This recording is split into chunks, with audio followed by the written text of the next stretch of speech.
तो जय हिंद बच्चों, लेकर आ चुका मैं आप लोगों के लिए class 10th mathematics R S. Agarwal ICSE board से आपके पास चैप्टर नंबर है आपके पास 19 और इसका जो नाम है वो आपके पास tangent properties of a circle, basically of circle. तो चलिए ऑलरेडी हम एक्सरसाइज को शुरू कर चुके थे। स्टार्टिंग से आप लोगों का काम रहता है वीडियो को देखना है ना, कि डायरेक्टली आप बीच से ना देखने लग जाए। तो ऑलरेडी हमने क्वेश्चन नंबर 1 to 9 जो डिस्कस कर लिया था, उसके बाद अब बारी आती है क्वेश्चन नंबर 10 to ऑनवर्ड की। तो आ चुका है वीडियो, तो चलिए स्टार्ट करते हैं of course with question number 10। इसमें कहा जाता है with the vertices of triangle PQR as centre 3 circles are, है ना 10 ही है ना, हटेगा, 3 circles are described and touching each other to externally, ठीक है। if the sides of the triangle are 7, 8 and 11 find the radii of the 3 circles। तो देखिए बनाते हैं। सबसे पहले तो आपके पास एक ट्रायंगल का बोला गया है कि PQR है, ठीक है ना। तो PQR में कुछ इस तरीके से कैसे भी रैंडमली बना सकते हैं आप, PQR है ना। PQR जो ट्रायंगल है उसी को वर्टिसेस को आपको सेंटर मानने हैं और तीन सर्कल ड्रॉ करने हैं आपको।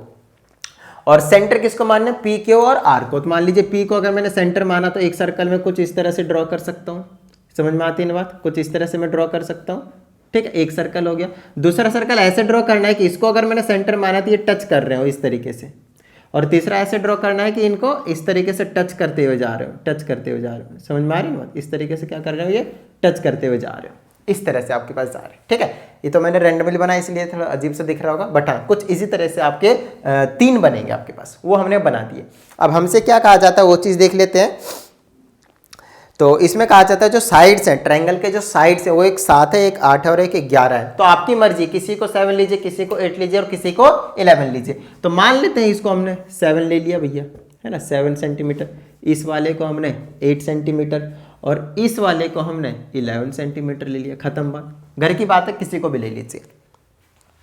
अब हमसे कहा जाता है find the radii of the 3 circles. ये जो तीनों सर्कल्स हैं उनके हमें रेडियस निकालने। क्या निकालने हैं आपको, रेडियस निकालने।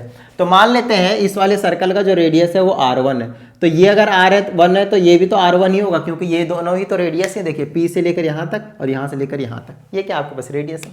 उसके बाद अगर मैं इस वाले सर्कल की बात करता हूँ तो ये वाला यहाँ से यहाँ तक और यहाँ से यहाँ तक, ये भी तो रेडियस होंगे। तो इसको मैं R2 मान लेता हूँ तो ये भी क्या होगा आपके पास, R2 ही होगा। समझ में आती है इतनी बात। चलिए अगर मैं इसकी बात करता हूँ तो आपको समझ में आ चुका होगा। इसको मैं R3 और इसको भी मैं R3 लेट करने वाला हूँ। आप चाहे तो इनको आप नेमिंग कर सकते हैं। लेट से इसको आपने A से नेमिंग कर दिया, इसको आपने B से नेमिंग कर दिया, इस वाले पॉइंट को आपने C से नेमिंग कर दिया एग्जाम्पल के तौर पर, नो प्रॉब्लम, ठीक है। तो आप बोलेंगे PA is equal to PC और इज इक्वल टू R1, क्योंकि दोनों को हमने सेम माना, ठीक है ना। माना क्या है ही, रेडियस है इसीलिए।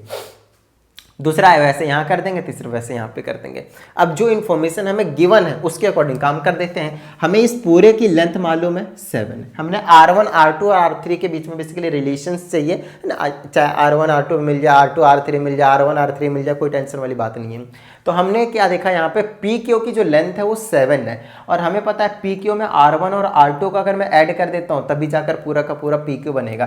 तो हम यहाँ से क्या लिख सकते हैं, क्वेश्चन नंबर 10 है आपके पास, R1 प्लस का R2 will be equal to 7। बताइए किसी तरह की कोई प्रॉब्लम है ना। चलिए इसको हमने फर्स्ट इक्वेशन की नेमिंग करा। यहाँ से QR से हमने नोटिस करा R2 and R3 will be equal to, यहाँ से यहाँ तक क्या लेंथ है आपके पास, 8 सेंटीमीटर लेंथ है। चलिए नेक्स्ट बात कर लेते हैं। यहाँ से यहाँ लेकर यहाँ तक बोले तो R1 प्लस R3, तो R1 plus R3 will be equal to 11 centimetre and this is your third equation. देखिए आपके पास 3 इक्वेशन है और 3 ही वेरिएबल R1 R2 और R3, और बड़े ही हंसते खेलते सॉल्व कीजिए और आंसर ले जाइए भैया। तो चलिए काम करते हैं फटाफट। देखिए इस टाइप के जब भी आपके पास 3 वेरिएबल वाले आए और 3 इक्वेशन भी मिले तो उस केस में आप क्या करेंगे, सबसे पहले किसी भी 2 को आप सॉल्व कर लेंगे और वहाँ से एक वेरिएबल को रिड्यूस कर देंगे, कम कर देंगे, गायब कर देंगे, ठीक है, एलिमिनेट कर देंगे। तो बाकी जो 2 वेरिएबल बचेंगे ना वो तीसरे इक्वेशन के साथ एलिमिनेट करके फिर से हम सॉल्व करेंगे। हमेशा यही टारगेट रहता है हमारा, ठीक है, हमेशा यही प्रोसीजर को हम फॉलो करते हैं। तो मान लेते हैं थोड़ी देर के लिए कि मैंने R1 और R2 को सॉल्व कर दिया, या फिर R1 ये वाले फर्स्ट और सेकंड को सॉल्व कर दिया, या फिर फर्स्ट एंड थर्ड को सॉल्व कर दीजिए, घर की बात है, उससे कुछ भी फर्क नहीं पड़ेगा। तो मैं यहाँ पे लिखता हूँ from equations first and third, पहले और तीसरे को सॉल्व कर रहा हूँ, मैं ऐसे लिखूंगा R1 plus R2 will be equal to 7 और यहाँ से R3 ये वाले तीसरे इक्वेशन में R1 plus R3 will be equal to 11। ठीक है, सॉल्व कर दिया एलिमिनेशन मेथड, ये साइन चेंज कर दिया, साइन चेंज, ये कैंसिल हो गया, यहाँ से माइनस करेंगे R2 माइनस का R3 हो जाएगा is equal to this minus this, तो माइनस का 4 बचेगा और इसको मैं फोर्थ इक्वेशन की नेमिंग करूंगा। बताइए किसी तरह की कोई प्रॉब्लम? 4 बचा इसलिए 4 नहीं करा है ना, 3 ऑलरेडी इक्वेशन की नेमिंग कर चुका, अब इसको मैंने फोर्थ की नेमिंग करा। यहाँ से कुछ वैल्यू नहीं निकला, ना ही मुझे R1 मिला, ना ही R2, ना ही R3, कोई टेंशन वाली बात नहीं है, अब मिलेगा। अब इसमें देखिए कौन कौन से वेरिएबल है, R2 एंड R3, इसमें देख लीजिए कौन सा R2 R3, ये वाला, तो इसके साथ एलिमिनेट कर देंगे। अब यहाँ पे लिखेंगे from equation second and fourth. अब सेकेंड एंड फोर्थ को एलिमिनेट करेंगे तो यहाँ से R2 प्लस R3 लिखिए, R2 प्लस का R3 इज इक्वल टू 8 और ये फोर्थ वाला क्या है आपके पास, R2 minus R3 is equal to 8 नहीं, कितना है आपके पास यहाँ पे माइनस का 4 है। समझ में आती है ना बात? चलिए, जब भी आपके पास पहले से ही नॉर्मली कट रहे हो ऐड करते ही, तो हमें साइन चेंज करने की जरूरत नहीं पड़ती, इस बात को आपको ध्यान रखना है, सिर्फ उड़ा दीजिए जो साइन है उसी के साथ, तो इसको ऐड कर देंगे तो डबल हो जाएगा, R2 2R2 और इसको ऐड कर देंगे कितना आ जाएगा, 4 आ जाएगा, है ना। यहाँ से R2 की वैल्यू कितनी आ गई, 4 डिवाइडेड बाय 2, कैंसिल कीजिए 2, तो R2 की जो वैल्यू आई है वो कितनी आई है, 2 सेंटीमीटर आई। बताइए किसी तरह की कोई प्रॉब्लम यहाँ पे नहीं ना। चलिए, हमने R2 निकाल दिया। अब R2 एक वेरिएबल निकल जाता है ना इस टाइप में, फिर तो कोई टेंशन ही नहीं होती, ऐसे फिर स्मूथली चलते हैं हवा में। चलिए मैं आपको समझाता हूँ, यहाँ R2 की वैल्यू पुट कर दीजिए, यहाँ पुट कर दीजिए, R1 की कितनी आ जाएगी, 2 उधर जाएगा माइनस का, तो R1 की वैल्यू 5। देख रहे हो विनोद, देख रहे हो। नेक्स्ट क्या आपके पास, नेक्स्ट आपके पास यहाँ पे अब हमने R1 निकाल दिया भैया, यहाँ पुट कर दीजिए, यहाँ पुट कर दीजिए, मरीज यहाँ पुट करने से R3 तो निकलेगा नहीं, यहाँ पे पुट करने से निकलेगा। R1 की वैल्यू कितनी पुट करें भैया, 5 उधर जाएगा, माइनस कर दीजिए 11 में से 5, कितना बचा, R3 6 बचा। लीजिए हो गया, क्वेश्चन ही हो गया आपके पास, R1 R2 और R3 तीनों के तीनों का जो सर्कल थे उनके हमने रेडियस जो है वो निकाल दिए हैं। बताइए किसी तरह की कोई प्रॉब्लम भैया, तो नोट डाउन करते हुए चलना है साथ साथ में, ठीक है ना, ताकि ज़्यादा टेंशन ना हो। और अब बारी आ जाएगी किसकी, तो अब बारी है क्वेश्चन नंबर 11 की। और कहीं ना कहीं जो आपके पास क्वेश्चन नंबर 11 है, 11 जो है वो आई थिंक सेम ही है, जहाँ तक मैंने अभी रीड किया था एक बार, तो चेक कर लेते हैं कि सेम है या अलग है ना। तो क्वेश्चन नंबर 11 में ऑलरेडी आपके पास फिगर है, ठीक है ना, तो थोड़ा सा लिटिल बिट डिफरेंट है ये वाला क्वेश्चन। तो आइए मैं आपको समझा देता हूँ। कहता है एक राइट एंगल ट्रायंगल ABC है और इस तरह से आपके पास ऑलरेडी फिगर गिवन है, तो कुछ इस तरह का फिगर गिवन है, मैं आपको समझाता हूँ। सर्कल है और ये वाला ऐसे है और ये ऐसे करके जाएगा, ऐसे करके टच करता हुआ, ये 90 डिग्री दे रखा है यहाँ पे, ये ऐसे है और ये वाला ऐसे है, ठीक है ना। मैं आपको समझाता हूँ कैसे है, ये P है, ये Q है, नहीं, ये A है, ये वाला A है आपके पास, है ना। उसके बाद आपके पास ये वाला B है ना, और ये वाला आपके पास C है। यहाँ पे इसका कहीं ना कहीं सेंटर होगा, है ना, यहाँ से यहाँ पे, यहाँ से यहाँ पे ये वाला, और यहाँ से यहाँ पे ये वाला X है, ये वाला भी X है, ये वाला भी X है। हमें X की ही वैल्यू निकालनी है और कुछ नहीं है। हमें ये गिवन है AC 12 है, A से लेकर C तक क्या आपके पास 12 सेंटीमीटर है। दूसरा आपके पास गिवन है BC 13 है, यहाँ से लेकर यहाँ तक कितना आपके पास 13 सेंटीमीटर है ना। तो जो कंसेप्ट यार हमने आपको पहले बताया हुआ है, तो प्लीज़ उनको भूलना नहीं है, क्योंकि कहीं पे भी हम यूज़ करते हैं। समझ में आती है ना बात। चलिए इसी चैप्टर की बात कर रहा हूँ, अलग से कंसेप्ट की कोई बात नहीं कर रहा हूँ मैं। अब अपने को निकालना क्या, x की वैल्यू निकालनी है। तो आइए मैं आपको समझाता हूँ कि क्या करा जाए कि हमारे पास जो x की वैल्यू है वो निकल कर आ जाने वाला है, ठीक है। तो सबसे पहले एक चीज़ यहाँ पे देख लेते हैं, हमारे पास क्या निकल कर आने वाला है। हमारा जो टारगेट है वो x की वैल्यू निकालने का है, तो किस तरह से निकालें आइए समझते हैं। और कुछ इन्फॉर्मेशन गिवन तो नहीं है ना, एक बार चेक कर लेते हैं। ये वाला 90 डिग्री है, ये वाला 90 डिग्री है, इसका मतलब कहीं ना कहीं हमें हिंट दे दिया भाई, हिंट दे दिया। तो ये 90 डिग्री जिसके सामने वाला हाइपोटेनियस हो जाएगा, ये परपेंडिकुलर, तो ये बेस का काम कर जाएगा। तो ये अगर 13 है, ये 12 है, तो ये 5 निकल के आ जाएगा। बोलिए कैसे, बोलिए कैसे, तो बोलेंगे पाइथागोरस थ्योरम से, पाइथागोरस थ्योरम से। समझ में आती बात, ठीक है ना। अप्लाई करना आता है ना पाइथागोरस थ्योरम, 9th क्लास से करवाते आ रहा हूँ। चलिए हमने यहाँ पे निकाल दिया इसको 5। अब इस 5 को निकालने का एक और बेनिफिट हो जाएगा, ये मैं आपको समझाता हूँ। हमें निकालना है x, तो उसके लिए आपको मैं बताता हूँ, जहाँ पे ये वाली लेंथ और ये वाली लेंथ इक्वल होंगे, इधर से ये वाली लेंथ और ये वाली लेंथ इक्वल होंगे, यहाँ तक इधर से यहाँ पे ये वाली लेंथ और ये वाली लेंथ इक्वल होंगे। अब कई स्टूडेंट्स बोलेंगे सर ऐसा क्यों, तो हम आपको समझाते हैं। जब भी आपके पास एक सर्कल गिवन होता था, एक एक्सटीरियर पॉइंट से हम दो टेंजेंट उस पर ड्रॉ करते थे, तो उन दोनों टेंजेंट की लेंथ इक्वल होती थी। और यहाँ पे भी हम वही काम कर रहे हैं। ये एक्सटीरियर पॉइंट दिस है ना, यहाँ पे कुछ नेमिंग कर देते हैं। इन्होंने दिया हुआ है कि कुछ नेमिंग नहीं दिया हुआ है। ए बी सी, यहाँ डी कर दें, यहाँ पे डी करेंगे, यहाँ पे ई करेंगे और यहाँ पे एफ कर देते हैं। हम अपनी तरफ से नेमिंग करेंगे। मतलब जो बी डी और ये जो बी ई है वो आपके पास क्या है, इक्वल है, और सेंटर को हमने ओ की नेमिंग कर दी। तो समझिएगा ये और ये इक्वल है। यहाँ पे आपके पास 90 डिग्री है ये वाला, क्योंकि रेडियस और टेंजेंट जहाँ मीट करते हैं वो क्या रहता है आपके पास 90 डिग्री रहता है। ये भी आपके पास क्या है, आपके पास 90 डिग्री, खत्म बात। ये भी 90 हो गया, ये भी 90 हो गया। आगे चलिए। ओके, और हम आगे यहाँ पे क्या कर सकते हैं उस चीज़ के बारे में थोड़ा सा हम समझने की कोशिश करते हैं। तो यहाँ से जो मैं नोटिस कर पा रहा हूँ वो ये है कि ये वाला एंगल जो है वो, और ये वाला जो एंगल है वो, ये वाला तो 90 का है ही है। तो चीज़ों को समझिएगा। यहाँ यहीं पे अगर मैं बात करता हूँ तो ये यहाँ की मैं बात नहीं करूँगा क्योंकि ये है ही नहीं हमारे पास 90 डिग्री का। मैं इस वाले पे स्पेशलाइज फोकस्ड रहूँगा। समझाता हूँ मैं क्यों। ये देखिए ये वाला एक्स है, ये वाला एक्स है, तो यहाँ पे 90 डिग्री हो जाएगा, रेडियस टेंजेंट मीट कर रहे हैं, यहाँ पे 90 हो जाएगा, रेडियस टेंजेंट मीट कर रहे हैं, और ये वाला 90 हमें ऑलरेडी गिवन है, इसीलिए मैंने यहाँ पे इसको टारगेट किया। अब ये 90, ये 90, ये 90, तो ये भी 90 होगा। बताइए क्यों? क्योंकि क्वाड्रिलेटरल है, क्वाड्रिलेटरल के चारों एंगल का सम 360 होता है। तो भैया 3 एंगल 90 90 90 बच गया, चौथा 90 हो जाएगा, ताकि ऐड करके 360 आ जाए। लीजिए ये भी 90 हो गया। अब जिसके चारों एंगल जो है आपके पास वो क्या रहते हैं, आपके पास क्या रहता है, आपके पास चारों एंगल 90 डिग्री के रहते हैं। अच्छा, साथ ही देख लीजिए ये और ये आपके पास आपस में क्या है, इक्वल है। ये वाले क्या आपस में इक्वल है, और ये भी आपके पास आपस में क्या आपके पास इक्वल है ना। अच्छा, तो कहीं ना कहीं अपोजिट साइड्स, ये तो एडजेसेंट साइड होगा, अपोजिट साइड भी नहीं है, एडजेसेंट साइड भी इक्वल है आपके पास। तो इस वाले को मैं एडजेसेंट साइड ये इसके इक्वल है ना, ये सॉरी ये और ये आपस में इक्वल है, ये वाले और ये आपस में इक्वल है। तो मैं ए डी ओ एफ, अच्छे समझिएगा, ए डी ओ एफ, इसको मैं एक स्क्वायर कह दूंगा क्योंकि चारों एंगल आपके पास इक्वल है। अच्छे से देख लीजिए, यहाँ पे देखने से वैसे लगेगा नहीं स्क्वायर है, बट आपको यहाँ पे सपोज करके चलना पड़ेगा। इधर से तो लग रहा था, जो इसीलिए मैंने इसको थोड़ा सा टारगेट किया था, बट क्योंकि 90 डिग्री यहाँ गिवन है तो उसके अकॉर्डिंग मुझे काम करना पड़ेगा। ठीक है ना।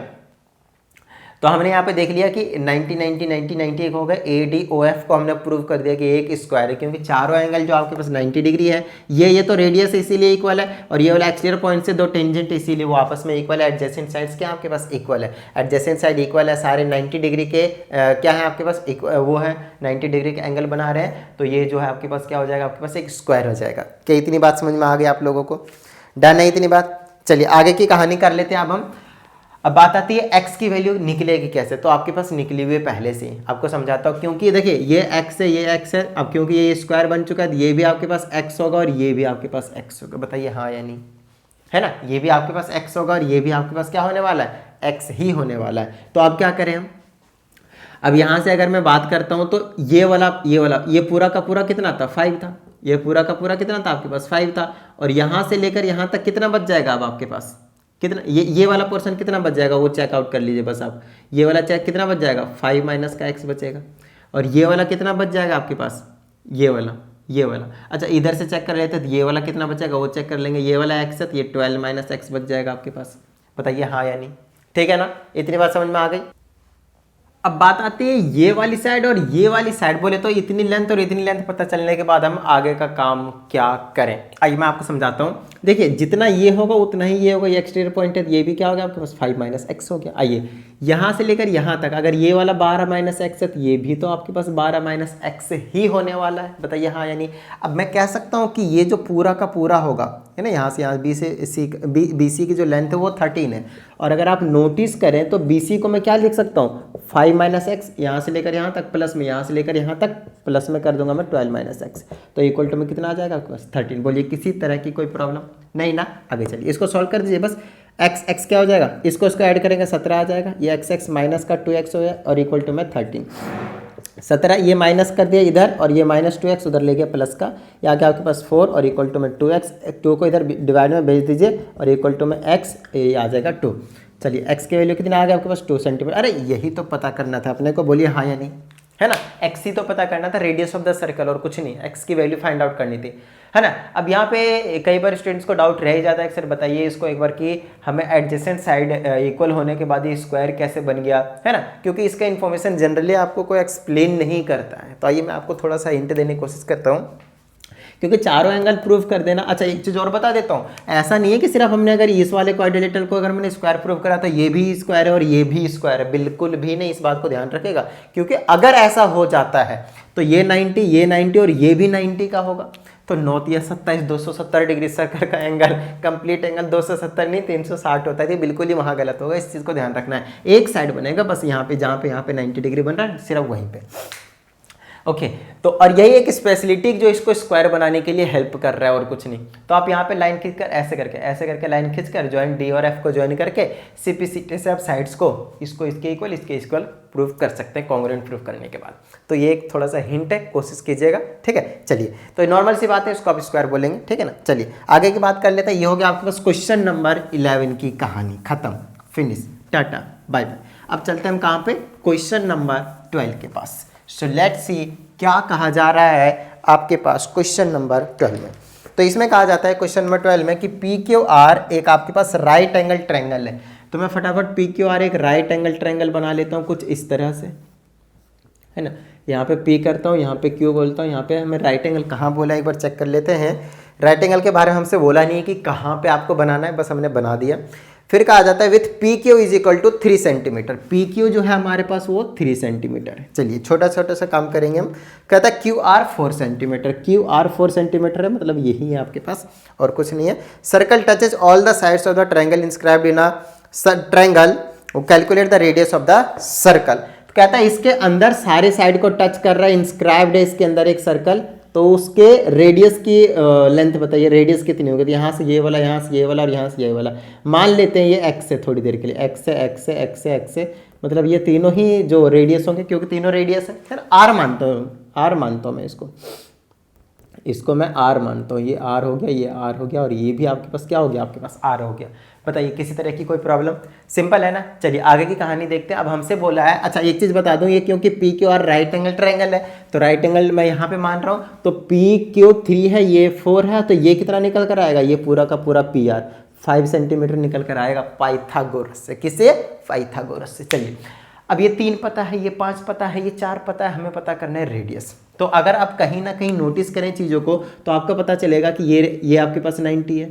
फिर से वही सेम कहानी जो क्वेश्चन नंबर भी 11 में करवा, ये भी 90 है, 12 है ना, ये वाला तो 90 है ही गिवन है, तो ये भी 90 हो गए। ये आपस में इक्वल है ना, ये और ये आपस में इक्वल है। तो फिर से आपके पास क्या हो जाएगा, आप सीपीसीटीज कर सकते हैं ऐसे करके चारों एडजेसेंट साइड भी क्या हो जाएंगे आपके पास, इक्वल हो जाएंगे। तो अगेन यहाँ पे पी क्यू आर एस और यहाँ पे टी बोल देता हूँ, ये आपके पास ओ है, S Q O T is a square. इसको मैं फिर से क्या प्रूफ कर दिया, हमने इसको स्क्वायर प्रूफ कर दिया। तो ये अगर आर है तो ये भी आर होगा और ये भी आपके पास आर होने वाला है।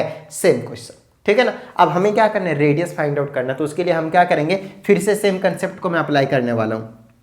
ये वाला अगर आर है तो ये वाला कितना आ जाएगा मेरे पास, 3 माइनस आर। समझ में आ गई नहीं बात। ये वाला आर है तो ये वाला कितना आ जाएगा मेरे पास, 4 माइनस आर, है ना। अगर ये 4 माइनस आर है तो ये भी आपके पास क्या होगा, 4 माइनस आर। अगर ये 3 माइनस आर है तो ये कितना होगा आपके पास, 3 माइनस आर। अब ये 3 माइनस आर जो 4 माइनस आर है, अगर मैंने इनको दोनों को ही ऐड कर दिया तो किसके इक्वल आ जाएगा, 5 के इक्वल। बताइए किसी तरह की कोई प्रॉब्लम, बिल्कुल सेम क्वेश्चन नंबर 11, बिल्कुल सेम क्वेश्चन, कुछ नहीं है। अब सेम कहानी करूंगा, 3 और 4 7 आ जाएगा, 5 अंदर लाऊंगा माइनस का हो जाएगा, माइनस माइनस 2 आर उधर चला जाएगा प्लस का, यहाँ से कर दूंगा 2 इज इक्वल टू 2 आर, 2 से 2 को डिवाइड कर देंगे तो रेडियस आ जाएगा 1 सेंटीमीटर। खत्म, बात हो गया क्वेश्चन। तो कहीं ना कहीं अगर आप इससे पहले वाली चीज़ों को समझते हैं तो आगे की चीज़ें समझना बहुत ही ज़्यादा आसान हो जाता है ना। यहाँ पे मैं थोड़ा स्पीड में बोल गया, बेशक आप स्लो में सुन सकते हैं, नो प्रॉब्लम, मुझे पता है मैंने स्पीड में बोल गया। क्योंकि देखिए मैं स्पीड में तभी बोलता हूँ, जनरली 1-2 मैंने कमेंट भी पढ़े आए थे, तो बच्चे बोलते हैं कि यार आप ना बहुत ज़्यादा स्पीड में बोल रहे हो। नहीं, वो बात ठीक है कि मैं स्पीड में बोल रहा हूँ, लेकिन कब बोल रहा हूँ उस पर आपने क्या फोकस किया है। इसका मतलब आपने क्या करा, डायरेक्टली आप एक वीडियो पे जंप करते हो, आपको कंसेप्ट नहीं पता। स्पीड में बोलने से ये बात नहीं थी कि समझ में नहीं आता, प्रॉब्लम तब आती जब इससे पहले चीज़ें आपको नहीं पता थी, इसीलिए समझ नहीं आता। वरना ये तो मैं करवाऊँ भी ना, समझ में आ रही है, ये तो मैं करवाऊँ ना तब भी समझ में आ जाएगा, क्योंकि पहले करवा रखे हैं। इसीलिए मैं फास्ट में बोलता हूँ, क्योंकि ऑलरेडी करवा रखी वो सेम चीज़ें। जब नहीं करवाया हुआ रहता तब तो आसान से बड़े प्यार से समझाता हूँ। आइए क्वेश्चन नंबर हम 13 की बात करते हैं। क्वेश्चन नंबर 13 में आपके पास कॉन्सेंट्रिक सर्कल है, आपके पास कुछ इस तरह से दो है, ठीक है ना। ये सेंटर वो है, कॉमन है, और यहाँ से एक जा रहा है, नहीं यहाँ से जा रहा है, ऐसे करके एक टेंजेंट है पॉइंट ए से, और यहाँ पे आपके पास पॉइंट बी है, और यहाँ से एक टेंजेंट ऐसे करके जाकर मिल रहा है कहाँ पे, पॉइंट पी पे, और यहाँ पे कहीं सेंटर ओ है। अब हमसे इसमें कहा जाता है कि पी ए 10 है, पी से लेकर ए तक आपके पास 10 है, और जो रेडियस है 4 और 6 है, तो हमें फाइंड आउट करना है P B. P B find out करना है। ये वाली लेंथ हमें नहीं पता, इसकी रेडियस 4 है, ये वाली छोटे की 4 है, बड़े की 6 है। अब एक चीज़ आपको बता देता हूँ, कुछ ऐसे बनाएंगे कि राइट एंगल ट्रायंगल बने, ताकि हमें जो चाहिए वो मिल जाए। तो मैं आपको समझाता हूँ, यहाँ से लेकर ना यहाँ तक ज्वाइन कर दीजिए। ये वाला 6 सेंटीमीटर है, ये 10 है, तो अगर मैं इसको यहाँ से ऐसे ज्वाइन करूँगा ना, तो ये 90 डिग्री होगा। ऑफकोर्स ये 90 डिग्री होगा, तो ये हाइपोटेनियस का काम करेगा। तो ओ पी का square will be equal to O A का स्क्वायर और प्लस में ए पी का स्क्वायर। बोलिए हाँ या नहीं। और ये सारी चीज़ आपको गिवन है। ओपी नहीं पता तो ओपी का स्क्वायर हम निकालेंगे। बेसिकली ओए का स्क्वायर मतलब 6 का स्क्वायर, तो 36 प्लस में एपी का स्क्वायर तो 10 का स्क्वायर, है ना। 100 लिख देते हो डायरेक्टली, तो ओपी कितना आ जाएगा, अंडर रूट में 136। बताइए किसी तरह की कोई प्रॉब्लम। तो हमने इसको ऐसे ही रखा है, या फिर ओपी का स्क्वायर ही रहने दीजिए, आप डायरेक्टली यूज़ कर लेंगे। अगर रूट में नहीं लाते हैं ना, तब भी आप यूज़ करेंगे। मैं आपको समझाता हूँ कैसे। क्योंकि यहाँ से यहाँ पे कंस्ट्रक्शन करेंगे तो ये 4 सेंटीमीटर होगा। छोटे वाले का रेडियस 4 है, बड़े वाले का 6 था। समझ में आ गया ना बात। ये 4 है, ये वाला लेंथ हमें पता करना है, नहीं पता हमें, तो ये वाला तो हम निकाल ही सकते हैं ना, वो निकाल चुके हैं हम। पी स्क्वायर कितना आया मेरे पास, ओ पी स्क्वायर कितना आया 136, तो 136 का मैं अभी यहाँ पे यूज़ कर लूँगा। समझिएगा, अब मैं इस वाले ट्रायंगल की बात कर रहा हूँ, इस वाले लिख लीजिएगा इसमें, है ना, कौन से ट्रायंगल की बात कर रहे हैं। इसमें हम करेंगे तो ओ पी का square is equal to O B का स्क्वायर और प्लस में पी बी का square. P B B P एक ही बात है, ठीक है ना। हमें ये चीज़ निकालनी है, इसको हमें पता है ना। ओ पी स्क्वायर की वैल्यू 136 है, is equal to O B का स्क्वायर चाहिए, मतलब 4 का स्क्वायर तो 16 चाहिए, और प्लस में पी बी का स्क्वायर, तो पी बी निकालना है। इसको अंदर ले आइए तो कितना बचेगा, 120 बच जाएगा, और equal to P B under root में ले आया है 20। देखिए 16 इधर गया, माइनस करेंगे 120, स्क्वायर था रूट में कन्वर्ट कर दिया 120, अंडर रूट में 120 हमें निकालना है अप टू 2 डेसिमल प्लेसेस। मतलब इसका अगर आप स्क्वायर रूट ले लेंगे तो आपके पास आ जाएगा 10.95। देखिए 11 का स्क्वायर कितना होता है 121, तो थोड़ा सा अंदाजा लगाएंगे ना तो आपको पता चलेगा कितना आने वाला है। समझ में आती है बात, ठीक है। नहीं तो आपको मैंने लॉन्ग डिवीजन मेथड से सिखा ही रखा है, आप उससे निकाल देंगे।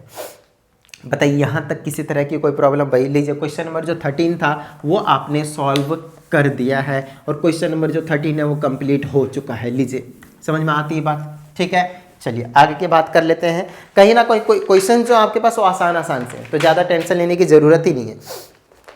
आइए अब बच्चों वाले क्वेश्चन करते हैं। आगे चल के मतलब बहुत ही कम टाइम में मैं बहुत सारे क्वेश्चन करवा दूंगा। ये आपके पास सर्कल है, ये कुछ इस तरह से आपके पास ट्रायंगल बने हुए हैं, कुछ इस तरह से, कुछ इस तरह से।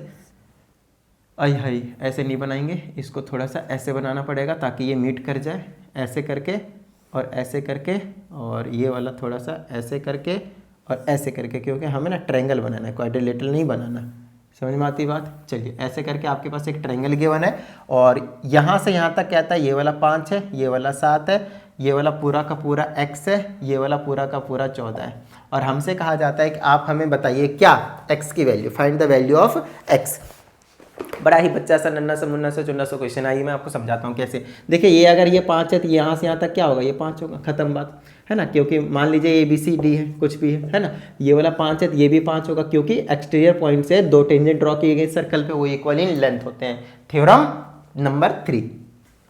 अच्छा ये 5 है, यहाँ से ये पूरा 14 था, यहाँ से यहाँ तक 5 आया, तो ये वाले लेंथ कितनी बच जाएगा आपके पास, 9 सेंटीमीटर बच जाएंगे यहाँ से लेकर यहाँ तक। अच्छा वो 9 है तो ये भी कितना आ गया आपके पास, 9 सेंटीमीटर। अच्छा यहाँ से यहाँ तक 7 है तो ये कितना आ जाएगा आपके पास, 7 सेंटीमीटर, है ना। एक्सटीरियर पॉइंट वाला सब जगह एक ही थ्योरम लगा रहा हूँ, है ना। एक्सटीरियर पॉइंट से दोनों की लेंथ, एक्सटीरियर पॉइंट से दोनों की लेंथ, एक्सटीरियर पॉइंट से दोनों की लेंथ इक्वल हो गए। अब एक्स की वैल्यू क्या आएगी, B से लेकर C तक, 7 और 9 कितना हो गया, 16 सेंटीमीटर एक्स की वैल्यू हो गया क्वेश्चन। बच्चा सा क्वेश्चन। आइए आगे के क्वेश्चंस के बारे में बात कर लेते हैं। अगला क्वेश्चन में बिल्कुल सेम कुछ इसी तरह से है, लेकिन आपकी बार क्वाड्रिलेटरल के बारे में कही गई है। ऐसे ऐसे ऐसे ऐसे ऐसे ऐसे बना हुआ है ना, ऐसे ऐसे बना हुआ है। आइए हम ना इसको सॉल्व कर देते हैं फटाफट। इसमें कहा जाता है ये वाला 9 है, ये वाला 7 है, ये वाला 5 है, ये वाला 6 है। बस हमें क्या करना है, हमें निकालना है क्या क्या निकालना है, पेरीमीटर ऑफ द क्वाड्रिलेटरल निकालना है। ये पेरीमीटर मतलब चारों साइड का सम। मान लेते हैं यहाँ पे ABCD, PQRS ऐसा है दिया, कुछ और भी दिया होगा तो मैंने अभी देखा नहीं उसको, नेमिंग की नेमिंग अपनी तरफ से कर ली।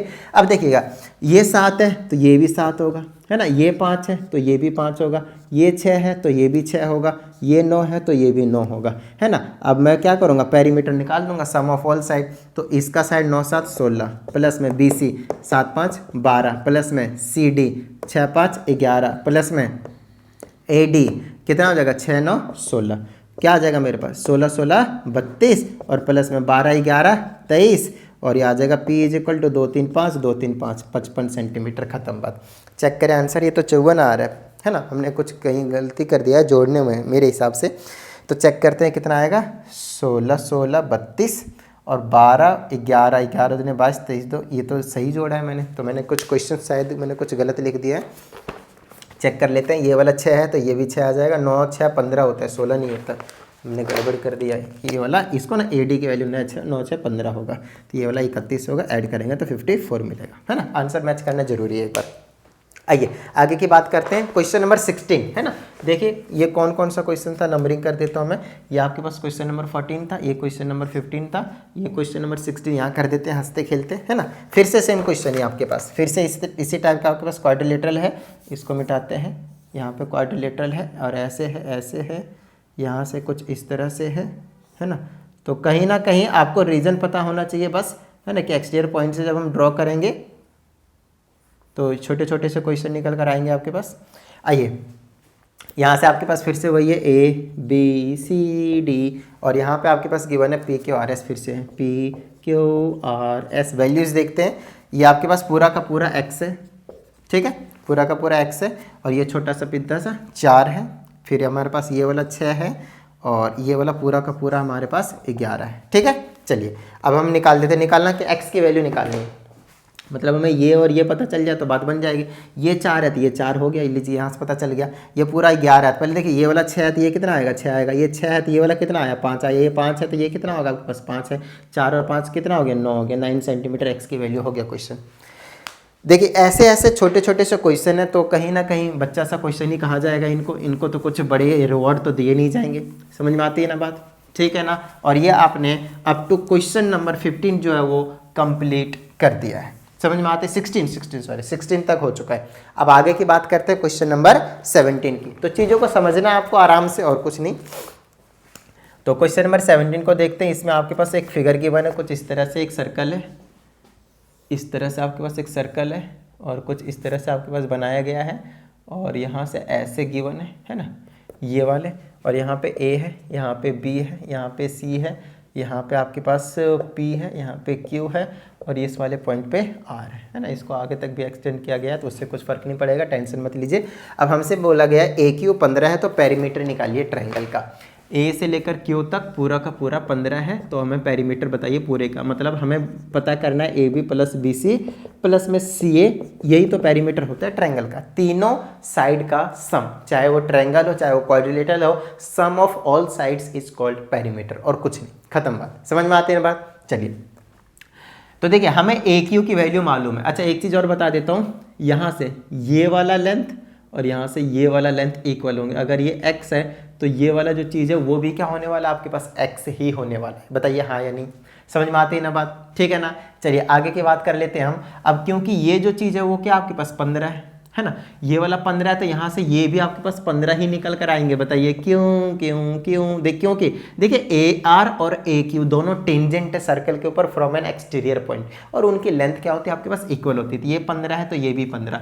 अब देखिए ये वाला x हो गया तो ये वाला कितना आ जाएगा मेरे पास, 15 माइनस का x। अगर मैंने इसको x माना तो ये क्या हो जाएगा आपके पास, 15 माइनस का x। अच्छा ये पूरा का पूरा भी कितना होगा, 15 हो गया, है ना। ये पूरा का पूरा क्या हो गया आपके पास, 15 हो गया। अब चलिए ये x है तो ये भी x ही होने वाला है। आगे चलते हैं। अच्छा इधर से अगर मैं इसको थोड़ा सा y मान लेता हूँ, अच्छा दोनों ही इक्वल इन लेंथ है आपके पास, है ना, तो ये वाला जो पोर्शन होना चाहिए वो भी x ही होना चाहिए सिंपली, क्योंकि ये वाला क्यों टोटल 15 है। लेकिन ऐसा कोई ज़रूरी हार्ड एंड फास्ट रूल है ही नहीं, है ना। हमसे क्या कहा गया वो चीज़ एक बार चेक कर लेते हैं। P को मिड पॉइंट वगैरह बोला गया है क्या, हो क्वेश्चन नंबर 17 है ना। तो इसमें कहा जाए गिवन फिगर है circle touches the BC ABC triangle at P this at Q R respectively if A K find the perimeter. ऐसा कुछ हमसे बोला नहीं गया हुआ है। तो अगर मैं इसको y मान लेता हूँ तो ये भी क्या हो जाएगा आपके पास y, और ये कितना आ जाएगा आपके पास 15 माइनस का y। बताइए किस तरह की कोई प्रॉब्लम है ना, हमें नहीं पता कितना है, तो हमने क्या मान लिया, इसको y मान लिया, तो ये भी y होगा क्योंकि ये एक्सटीरियर पॉइंट है, तो ये वाला और ये वाला टेंजेंट इक्वल होंगे, है ना। उसके बाद ये वाला और ये वाला टेंजेंट इक्वल होंगे, तो ये x है, तो इसीलिए तो ये x है। और यहाँ पे क्या बच गया, यहाँ से यहाँ तक ये 15 माइनस x बच गया, ये y है तो ये भी y हो गया, और ये पूरा यहाँ से यहाँ तक कितना बच गया, 15 माइनस y बच गया। अब हम क्या करेंगे, पेरीमीटर निकाल देंगे। अब पेरीमीटर निकालेंगे तो यहाँ पे ab plus bc plus ca करेंगे।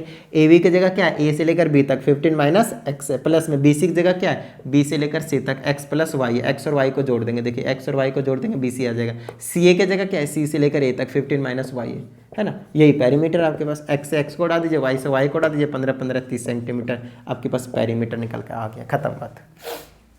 बताइए किसी तरह की कोई प्रॉब्लम यहाँ तक नहीं ना। और ये हो गया आपके पास क्वेश्चन नंबर 17 फिनिश। चलिए क्वेश्चन नंबर 18 के पास, है ना। चलिए तो फटाफट चल देते हैं, क्वेश्चन नंबर 18 की कहानी देखते हैं क्या है इसमें। और क्वेश्चन नंबर 18 भी आपके पास बड़ा ही हल्का सा क्वेश्चन है। इन द गिवन फिगर कुछ इस तरह से, अरे यार ये तो एंगल एंड साइक्लिक की जो प्रॉपर्टी आपके पास मैंने आपको करवाया हुआ है ना, उसमें से क्वेश्चन बना कर दे रहे हैं, छोटे छोटे से, है ना। ये वाला आपके पास 40 डिग्री एंगल दे रखा है, यहाँ से ऐसे बना रखा है, और यहाँ पे कहीं ना पे सेंटर दे रखा है, यहाँ से ऐसे और यहाँ से ऐसे और यहाँ से ऐसे और यहाँ से ऐसे कर रखा है ना। चीज़ों को समझना है, देखिएगा मैं ऐसे एक्सप्लेन कर दूंगा और नॉर्मली आपको समझ में भी आ जाएगा। अगर आपने angle and cyclic properties of circle किया हुआ है तो ही समझ में आएगा, ऐसे नहीं कि अपने आप समझ में आ जाएगा। अभी एक्सप्लेन कर दिया और आ गया। हमसे पूछा क्या वो देख लेते हैं, A Q B A M B, ये आपके पास दो एंगल निकालने हैं आपके पास, ए क्यू बी। लीजिए ये वाला एंगल निकला पड़ा है, देखिए मैं आपको समझाता हूँ कैसे। देखिए ये वाला रेडियस है, ये वाला रेडियस है, ये वाला 90 डिग्री का एंगल होगा, रेडियस टेंजेंट मीट कर रहे हैं, ये भी 90 होगा, रेडियस टेंजेंट मीट कर रहे हैं। ये एंगल और ये एंगल मिलाकर 180 होगा, क्योंकि ए पी बी ओ एक क्वाड्रिलेटरल है, क्वाड्रिलेटरल के चारों एंगल का सम 180 होता है, सॉरी 360 होता है। तो ये 90 अकेले होगा, तो ये और ये मिलाकर कितने होगा 180 के, तो ये 40 है, तो ये कितने का बच गया 140 का। अब ये एंगल जो पूछा है, सर्कल को देखिए, सेंटर पे एंगल अगर कोई आर्क बनाता है, ए से लेकर बी तक आर्क को नोटिस कीजिए, सेंटर पे जो एंगल बनता है वो डबल होता है ना, रिमेनिंग पार्ट के जो बनता है। तो ये वाला एंगल हाफ होगा, 70 का हाफ कितना हो गया 70 हो गया, खत्म बात। तो ये एंगल निकालना था, तो ये वाला 70 निकल कर आ गया आपके पास। दूसरा पूछा ए एम बी, ये वाला निकालना है। देखिए ए एम बी क्यू एक साइक्लिक क्वाड्रिलेटरल है, और जो साइक्लिक क्वाड्रिलेटरल होते हैं उसके ऑपोजिट एंगल का सम 180 डिग्री होता है। तो अगर ये 70 हो तो ये वाला 110 डिग्री होगा, खत्म बात। तो ये जो छोटे छोटे चीज़ें किस तरह से लिखने हैं वो आपको मैंने एंगल एंड साइक्लिक प्रॉपर्टीज में स्टार्टिंग में ही बता दिया है, तो प्लीज़ पहले उस चैप्टर को कर लीजिए, यहाँ पे उनके कंसेप्ट यूज हो रहे हैं, ठीक है ना। चलिए आगे की बात कर लेते हैं। जरूरी नहीं आप वहाँ से ये कर सकते थे, आप सेंटर वाला एंगल इधर से 140 पता था, रिफ्लेक्स निकालते उसका हाफ करते तो भी ए एम बी पता चल जाता आपको सिंपली, है ना। अदरवाइज ये तो और भी ज़्यादा सिंपल ही बता दिया मैंने आपको साइक्लिक क्वाड्रिलेटरल वाला कंसेप्ट। तो चलिए हमारे पास जो अभी तक क्वेश्चन नंबर 18 है वो कंप्लीट हो चुका है, नहीं क्वेश्चन नंबर 19 भी हो चुका है, नहीं 18 ही था सॉरी, और क्वेश्चन नंबर 19 में सेम फिगर था, इसीलिए मैं कन्फ्यूज आ गया, है ना। चलिए क्वेश्चन नंबर 19 को देखते हैं। इसमें भी आपके पास सेम ही फिगर है, कुछ इस तरह से है, कुछ इस तरह से है, कुछ इस तरह से है, यहाँ पे है, यहाँ से ऐसे है, यहाँ से ऐसे है, ऐसे है ना। इस तरह से बिल्कुल सेम ही फिगर है आपके पास, थोड़ा सा चेंज है, थोड़ा सा चेंज है, यहाँ से मिलाया हुआ है यहाँ पे, ठीक है, ऐसे करके ऐसे मिलाया हुआ। नेमिंग कर देते हैं इनके अकॉर्डिंग, PABCO। चलिए आगे की बात कर लेते हैं। इसमें ये वाला एंगल आपके पास 50 डिग्री दिया हुआ था। अब हमसे क्या पूछता है, angle AOB, angle OAB, angle ACB, ये 3 एंगल पूछ रहा है हमसे। कहीं ना कहीं ये क्वेश्चन फिर से उसी तरीके से करेंगे, सेम क्वेश्चन। यहाँ से यहाँ तक ये वाला 90 होगा सेंटर से, ये वाला 90 होगा, रेडियस वाला टेंजेंट सबमिट करते हैं। ये 50 था, ये कितने का बच गया 130 डिग्री का। हमसे ये पूछा है क्या, AOB पूछा है, तो AOB है ना, ये वाला पूछा है। तो देखिए यहाँ पे बता देते हैं AOB कितना होगा, ये वाला, अरे ये वाला यहाँ पे 130 क्यों बोल दिया, यही वाला AOB 130 होने वाला आपके पास। बताइए क्यों, क्योंकि R एक क्वाड्रिलेटरल है, ये 50 है, इससे पहले वाले क्वेश्चन की तरह है ना। ये वाला कितना बच जाएगा 130 का, ये गया। OAB देखिए, O कहाँ है, यहाँ A यहाँ है, B यहाँ, ये देखिए। अब ये वाला ट्रायंगल OAB इधर बना रहा हूँ मैं, यहाँ O है, यहाँ A है, यहाँ B है, ये वाला 130 है, तो ये वाला और X होगा तो ये भी X होगा। बताइए क्यों, क्योंकि ये और ये रेडियस है ना, ये क्या बन जाएगा आइसोसेलेस ट्रायंगल, तो ये एंगल इक्वल होंगे एक्स एक्स। अब कर दीजिए x plus 30 130 equal to 180 degree. यहाँ से x की वैल्यू निकालेंगे, कितना निकलेगा 25 डिग्री। समझ में आ गया इन बात, x 2x, इसको उधर भेज दिए 50 बचेगा, 2 से डिवाइड कीजिए 25, तो ये वाला कितना आ गया आपके पास 25 डिग्री। ये कितना आ गया था आपके पास 130। ACB किधर है, ACB ये 130 तो इसका डबल ये वाला, ये हाफ होता है उसका, तो ये कितना आ जाएगा आपके पास 65 डिग्री। खत्म बात। सेंटर पे जो एंगल बनाता है ये आर्क, वो क्या होता है डबल होता है, रिमेनिंग पार्ट में जो बना रहा होता है, तो ये वाला डबल है, तो इसका क्या होगा हाफ होगा 65 डिग्री। कहीं ना कहीं अगर आप नोटिस करें चीज़ों को तो हद से ज़्यादा यार आसान सी चीज़ें दे रखी हैं आपके पास, कुछ भी मुश्किल नहीं है। समझ में आती है ना बात, ठीक है ना। तो ये हो गया हमारे पास अप टू क्वेश्चन नंबर 19। तो एक काम कीजिए, इस वीडियो में हम इतना ही रखते हैं, रिमेनिंग जो क्वेश्चंस हैं वो हम नेक्स्ट वीडियो में कंप्लीटली फिनिश कर देने वाले हैं इस एक्सरसाइज को, तो ज़्यादा टेंशन लेने की कोई ज़रूरत नहीं है। हाँ, आप लोगों को जो काम रहता है वीडियो को लाइक करने का वो कर दीजिए, साथ ही अगर आप एक चैनल पे न्यू स्टूडेंट, चैनल को सब्सक्राइब करके बेल आइकन प्रेस कर लीजिएगा। तो चलिए मिलते हैं अगली वीडियो में, प्रैक्टिस करते रहिएगा। जय हिंद।